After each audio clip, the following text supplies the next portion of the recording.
Hello, everybody. This is Alex again from the Remote Work Life podcast, and have yet another excellent guest with me today. I have Jen Dennard from Range. She's a co-founder of Range, in fact. And Range, they essentially help remote teams to work more effectively by keeping them in sync. And I think that's probably at the top of everybody's mind at the minute in terms of remote work and being in sync, especially if you are working in a situation that's probably a bit unusual to you. So, Jen, I just want to thank you so much for joining me today on the Remote Work Life podcast. Thank you. Yeah, thank you so much for having me. We're super excited to chat and hear a little bit about your expertise as well.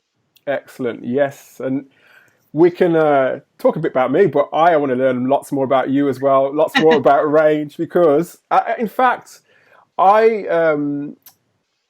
thought this episode today was really important because, as I said, lots of people right now are working from home. So definitely, yeah. So the whole issue of working effectively is at the top of mind of everybody, and working effectively means different things to different people. But we're going to talk about in the middle of the show, in the sort of teachable section of the show, a method that you recommend and you use at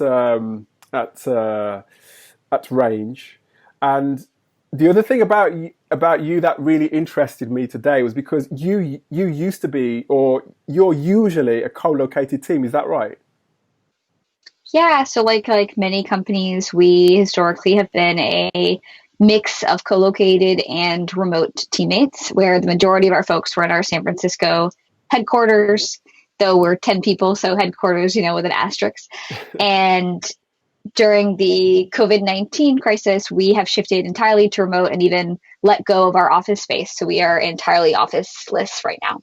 Oh, right. So you could completely shed your office then. Wow. That's even... Yeah, we just moved out this week. And yeah, I think the topic of team effectiveness is really top of mind for us. And I'm glad you kind of highlighted that effectiveness means different things to different people. It sometimes can mean, are you sitting in front of your Zoom video the entire day so that I can watch what you're doing, which is not how Range thinks about it. But happy to dive more into that as we get started. No, yeah, and definitely.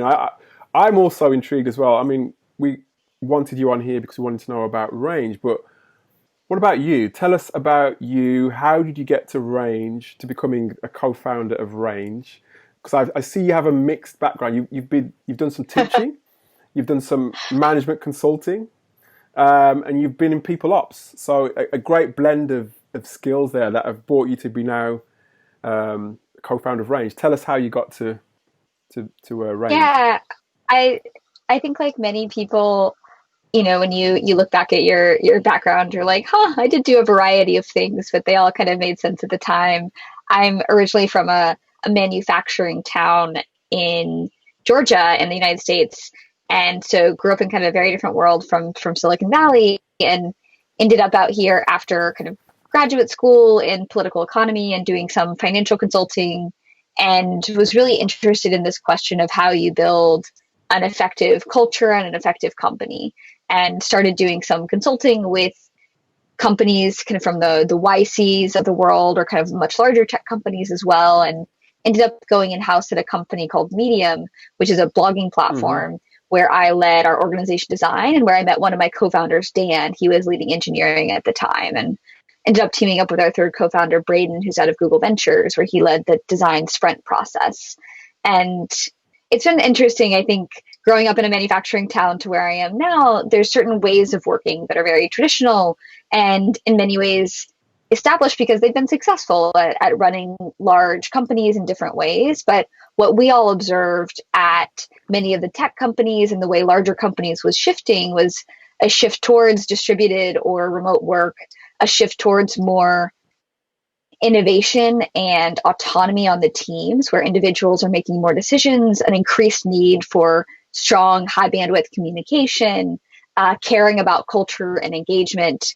And we really saw a gap between those needs and the tools that teams were using. And that's what led us to build the team success platform that is Range today. No, it sounds good. And yeah, it's like you said. I think that blend of skills, but also the insight as well that you get, not just from building it, but it's you've lived. Sounds like you've actually lived the actual the experiences that you're talking about, which is always helpful when you're trying to build something that is useful. But no, it's a great blend. And you tell me a bit more about your time at Medium, because Medium's something that's really taken off over the last few years or so. Yeah, I think what's really interesting is different companies operate under different management philosophies. And I think sometimes we forget that working remote is not a management philosophy. It is just a like fact about the way in which we are working. Yeah. And one of the unique aspects about Medium when I was there was that we were transitioning from something called holacracy, which is a very specific way of operating that I'm I would say like healthily skeptical of. It has some really strong values that I align with, things around empowering teammates, having clear intentional process, though I am more skeptical of the specific way in which holacracy implements it. Mm-hmm. But for me, it was a really rich learning environment to understand new ways of operating and to incorporate those into my own experiences, as you Yes. were saying.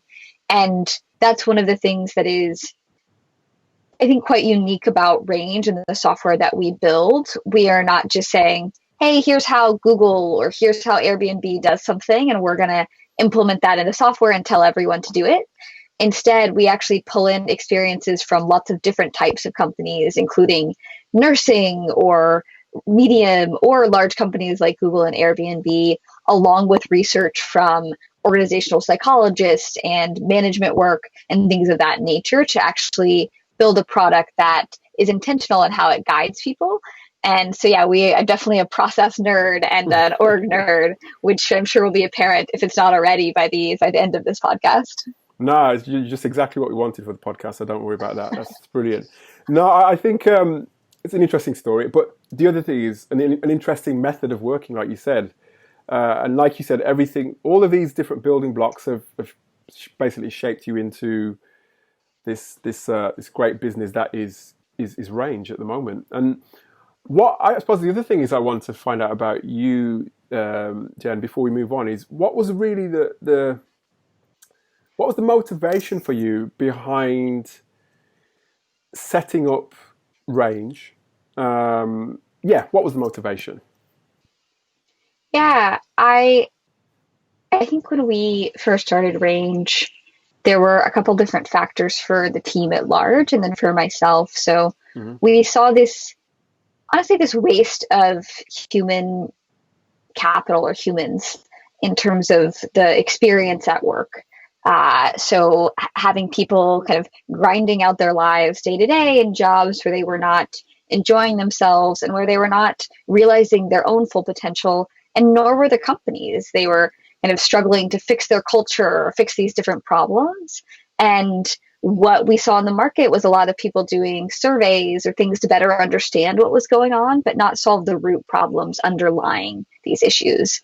And what we see is that that's really an operational item, is how you work together as a team predicts how much fun you're having at work and whether you're having an impact, all the things that predict your mental well-being.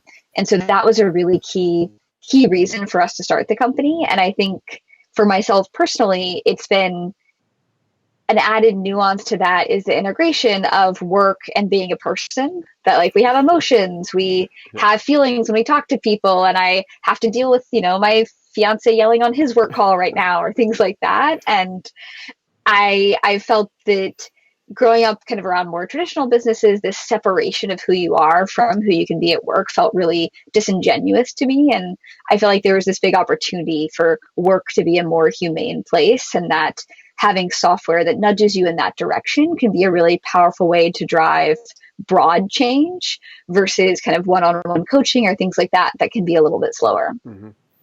No, I hear that, and yeah, there is a big, I suppose, push now, or at least a culture shift, I guess you could say, in terms of like the whole idea of who you are at work and who you are in life. Yeah. There's almost like a merging of the sort of the boundaries, I suppose you could say, because it used to be like you said, and even you could go back a few years ago, and even now it still happens to this day. But where you've got a different persona at work and a different persona when you get home, and I think that was part. I share that same sort of.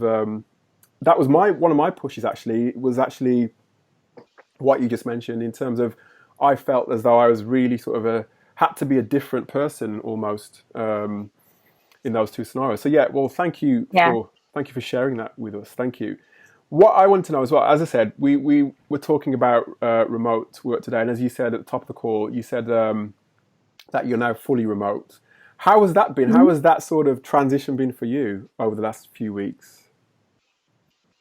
Yeah, I think it's a mixed bag. I am I'm not a parent, so it's been a relatively easy transition for me. We had been working some remote, so it took a little bit of like setting up an office space. I mean, I'm calling in from a 3 by 6 closet that I use as an office, and I'm a petite person, so it actually works out. But I'm in a quasi studio, 1 bedroom in San Francisco. We just don't have that much space. So that's probably been the biggest challenge for me personally, though we have obviously teammates who have, several children. And so that's a big shift in how they are working. And so we've had to adapt our working style to accommodate people's availability at different times, which I think we'll get to in kind of the teachable moment related to windowed work.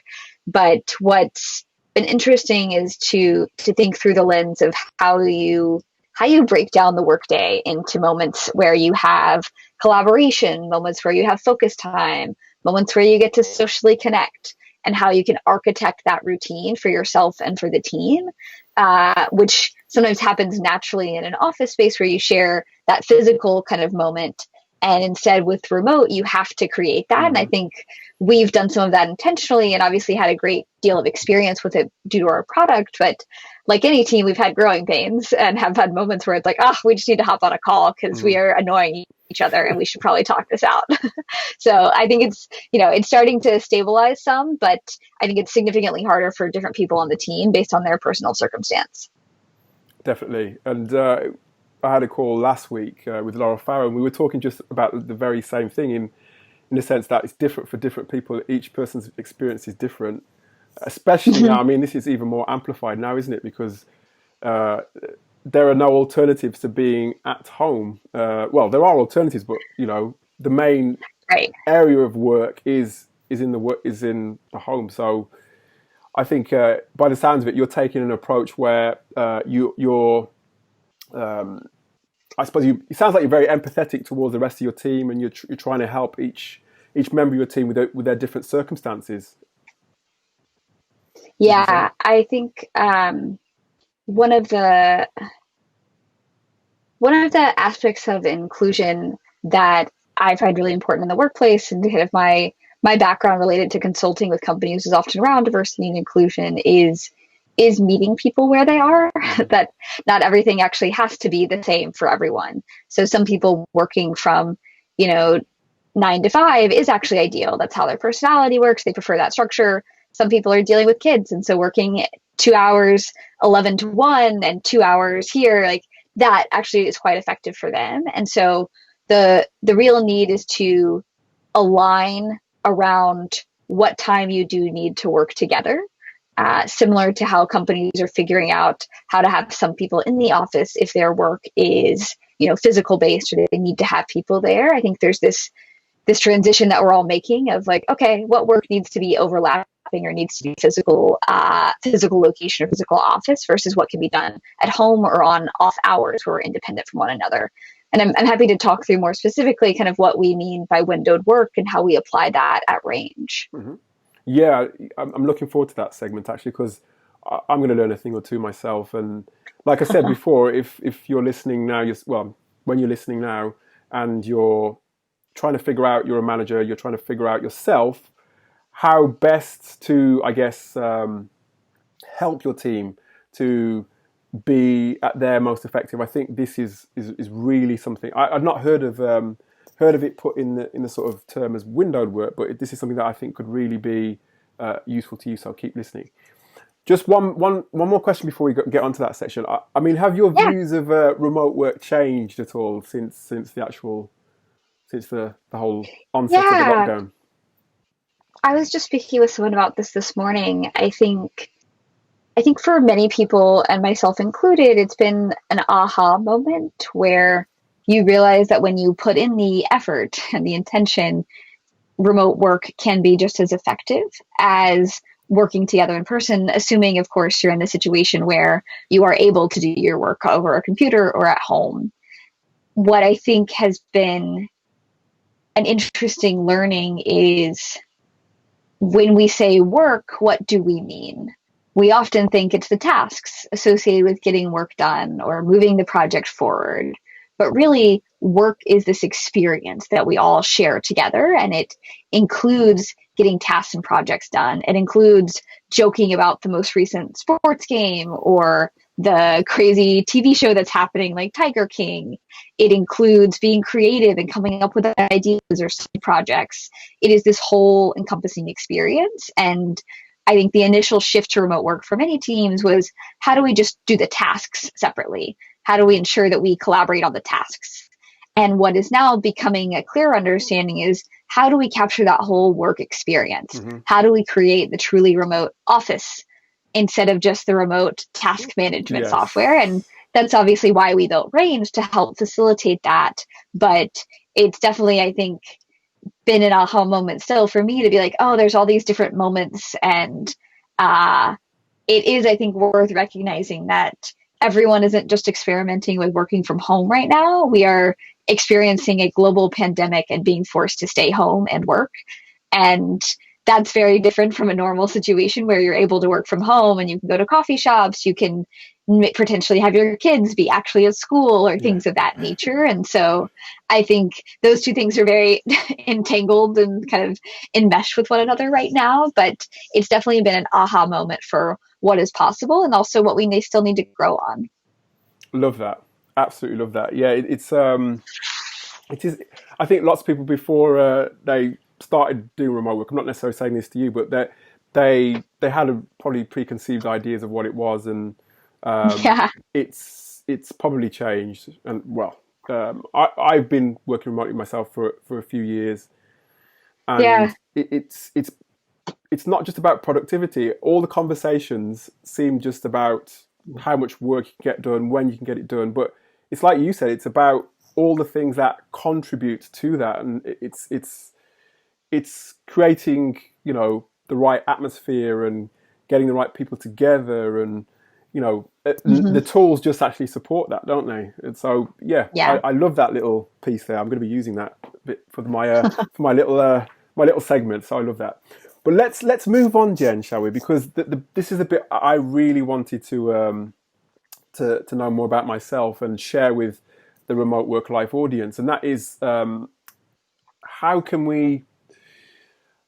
I mean, I've got three children myself, so I've been through, even recently. I was explaining to you before we got on the call how it's changed for me. Obviously, having to manage my children as well as Yeah. stay consistent with my work. And there's this idea of windowed work that you talked about, and I would love to know more about that. What is windowed work? Tell us more about it.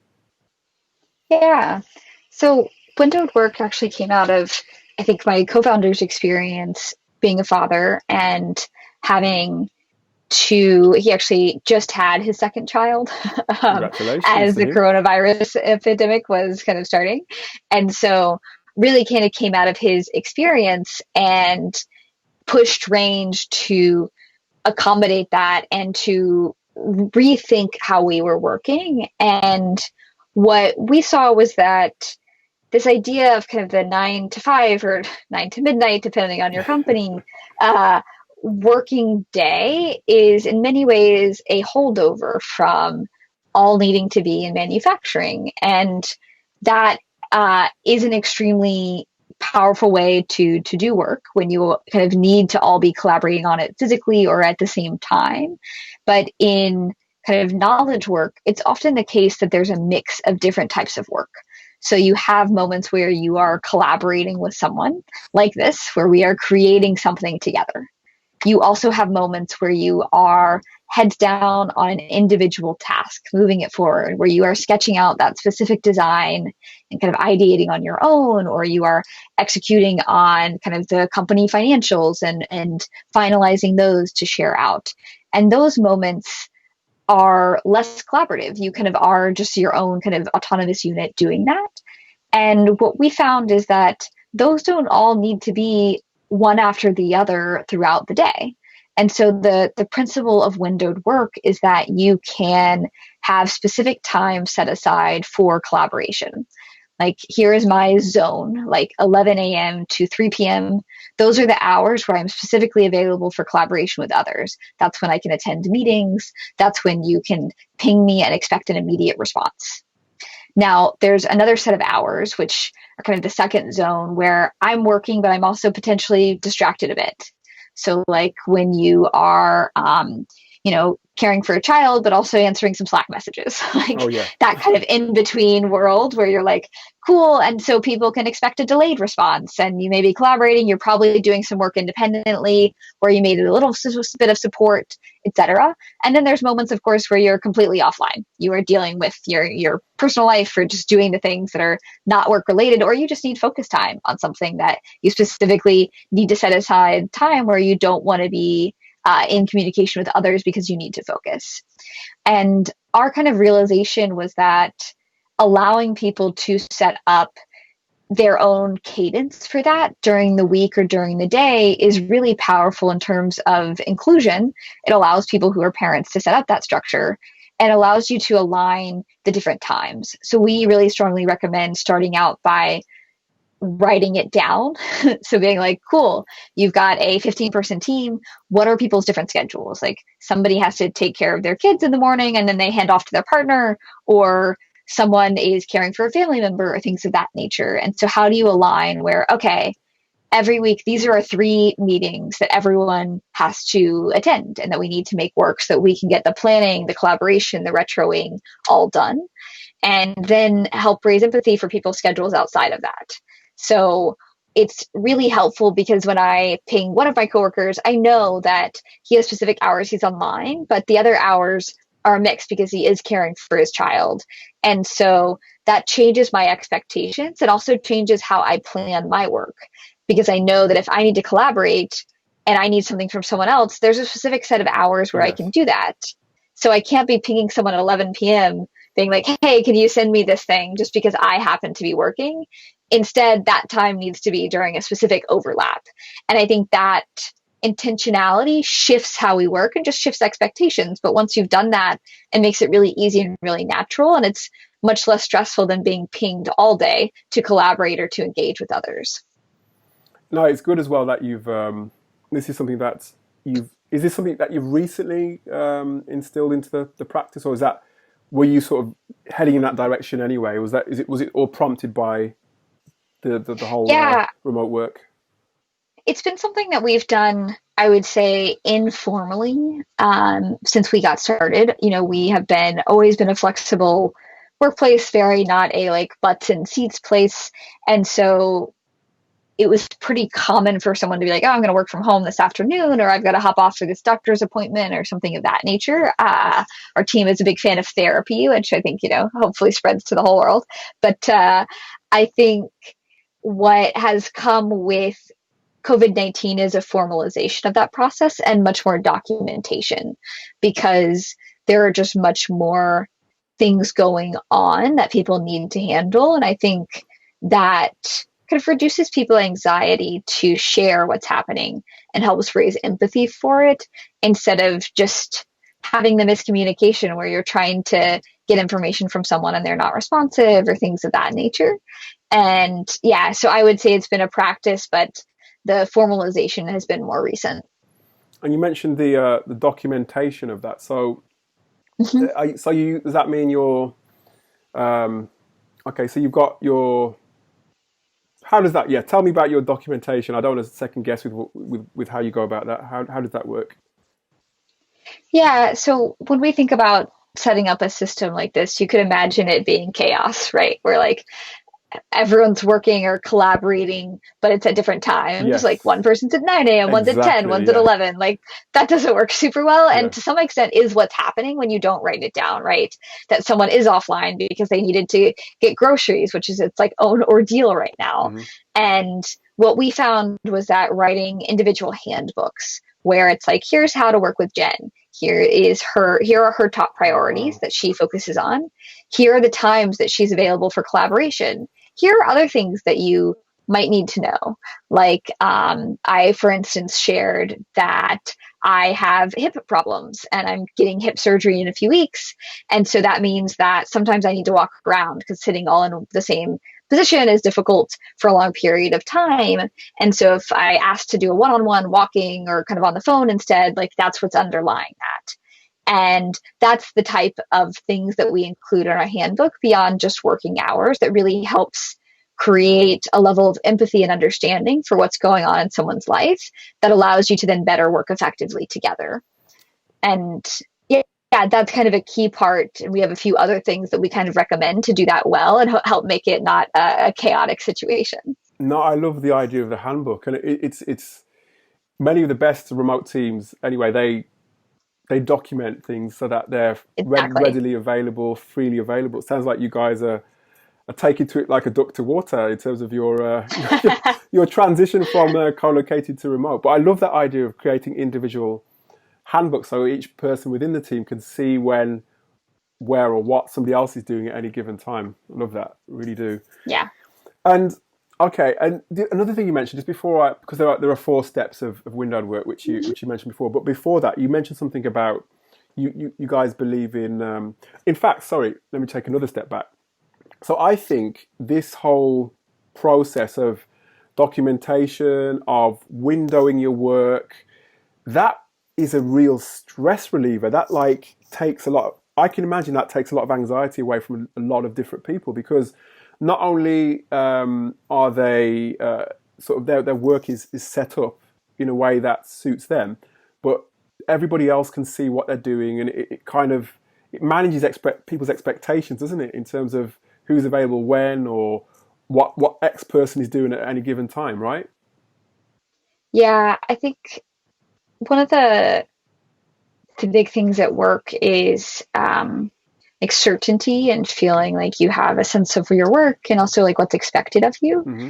And I think during, especially a time like this, where there's a lot of things going on and the mental health of a lot of people on the team is being impacted, just knowing that you have a routine Hmm. and clear expectations of when and how to communicate really just makes it easier for the team to show up Yeah. each day versus having to make the decision every day of Yes. how am I going to try to attend this meeting? How am I going to try to answer email during this specific time? Like that, those types of decisions add up, right? It's decision fatigue, which is a well researched phenomenon.